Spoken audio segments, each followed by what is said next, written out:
Hello. Hi. Hey. So, it's another dream story time. It's now June. What's wrong, Tux? No. I'm home alone. I'm standing up around, like I'm moving around. I'm standing up in this one. And also, if you're wondering about this room, what that is, we just cleaned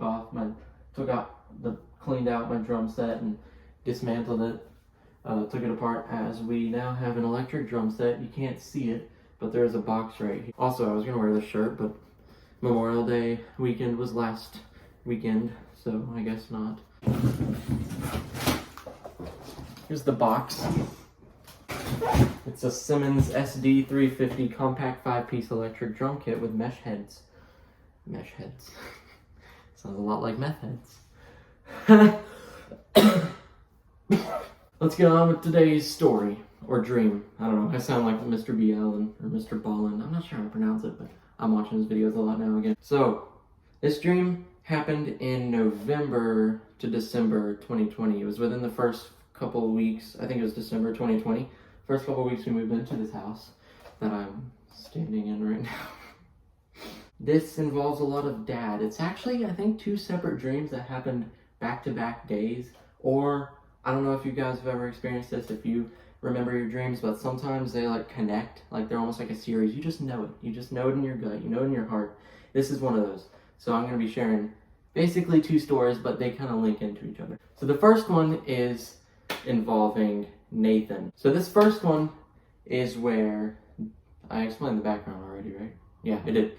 This first one starts off with me and Dad and Nathan, who is just in a different setting, a different alter ego universe. He lives in California. Dad is taking me to California to see Nathan. I'm excited. They moved houses. They moved all the way to California, and he's going to drive with a car like days on days to California. So we drove there. Yeah, we live in North Carolina, and we go all the way to California, and we arrive within a couple hours, which is totally not logical.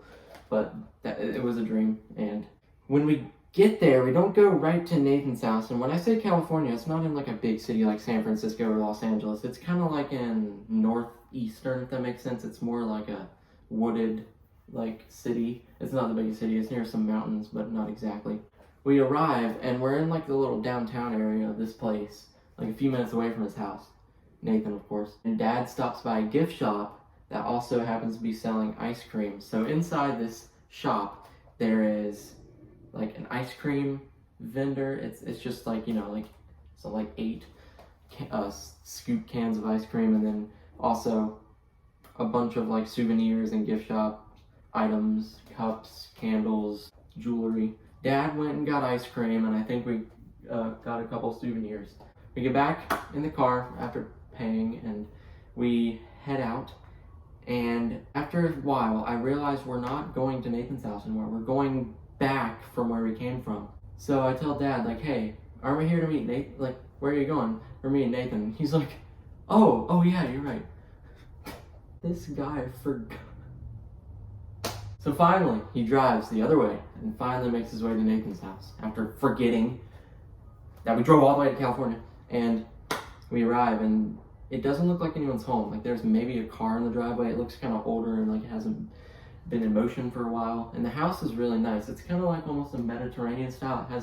It's mostly 1 story, but then in the trusses there's a couple of windows up top, like 2 or 3, that indicates it's 2 stories.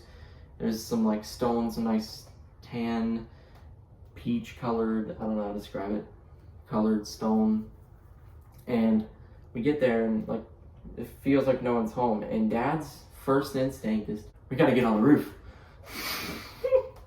I'm like, okay. Climb on top of the car, which we weren't just like pulled on the side, we're pulled in the driveway. Like, next step is going in the garage or something. We get up, somehow we make our way up on top of the porch and the pillars and the gating, and then I don't know, we get on the roof and it's trusses. So we're standing up there and it's like, whoa, like almost fell a couple times. And next thing you know, Nathan and his mom, I think his whole family, which apparently it was around like Thanksgiving time, so his whole family came over and was eating dinner, walks outside and was like, hey, and I'm like staring down from the roof, and my dad's like, oh hey, how's it going? Climbs back down casually, And then the dream ends, and for all we know, we don't know what happened from there. And that dream probably just hung out with Nathan and was like, don't mind what just happened. So that was the first dream. The second one's a little quicker, but it happened like the day after. And it's also around Thanksgiving time, because this one I can confirm was actually for Thanksgiving. This dream happened, and it started off with me and my dad, and it was the day before Thanksgiving Day, I believe. I started showing him a little bit of this internet phenomenon called ASMR, which I was watching a lot at the time, and I still do. So I showed him a couple videos, and he was like, and then started falling like in love with it. He was like, ooh, wow. And then he watched, I noticed him, I monitor his activity. For some reason I was suddenly an FBI agent or something. And he had, why do I have this on still? He had been watching a lot, like without like I said, like I thought it would be something like where we'd both watch. He started watching it by himself, which I guess is more of a thing. But then it got out of control, because not only was he listening to it in places he shouldn't be, like he was listening to the bathroom in the car. He would literally turn on the radio in the car and plug in headphone jack, aux cord, and just listen to that baby nonstop. Afterwards, it got out of hand, because on Christmas Day, family started arriving, and you know how sometimes you have like a TV, it's almost like in the middle of a like conference studio or an office, you usually have like just a TV on a default session to like play some like very relaxing, like kind of like just pictures like of scenery and other things, just kind of like showing the time and the place and the date. Dad turned it on, and instead of having some sort of like default lobby noise or video or picture, he had ASMR on, and not just any ASMR, but like eating ASMR and like over the top. And family started arriving, and we were all just like, what's going on? Why are you playing? He would not agree to turn it off. He was just like, what? Just let's eat. Come on. You guys decided. And we were like sitting there talking as we usually would over Thanksgiving dinner while this was playing on the TV. And then it was a pretty dark ending, but later that night we were out, I think for some reason, running some errands. It was just me and Dad in the car, and we were getting back. It was like late. It was like 9 or 10 o'clock p.m. and we were coming down a pretty busy road, but there was barely any cars on it. It was desolate, and Dad was listening to ASMR once again on this aux cord and this radio in his car. I don't know how he got even hooked up. It's almost like, I think I remember him having a DVD player in the car. I don't know where he got an ASMR DVD. Does that even exist? I don't know. And he hooked it in, was just listening, and it got to the point where I look over after a couple minutes, and he's asleep. And I was like, Dad, and he was just sitting there, and I was like, what do I do? And next thing you know, so he does wake up a little bit, and he's able to like come to the stop at the stoplight, and we're approaching a stoplight, and there's a 18-wheeler truck there, and I'm like, Dad, you need to stop. And he was like, yeah. And next thing you know, Dad, boom! And we hit right into that semi-truck, and you would think we would be killed or seriously injured, but we killed the semi-truck driver and also mutilated that vehicle. And what we did is we just ramped up it and landed flat on the ground, fine as could be.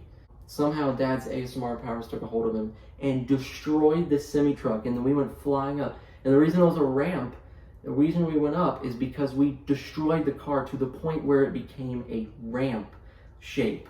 So I don't know how much. It wasn't a car, it was once again a semi-truck, like a giant one you see exporting goods. So that was kind of a dark ending. We land and we're like, Dad. And I think Dad started going to like some ASMR rehab, if that exists. And he was better. Thank you guys for watching. More of the story. Don't do it. No. Never mind. 2 stories kind of revolve around Dad, and a little bit about Nathan and ASMR, and just other topics. Thank you guys for watching.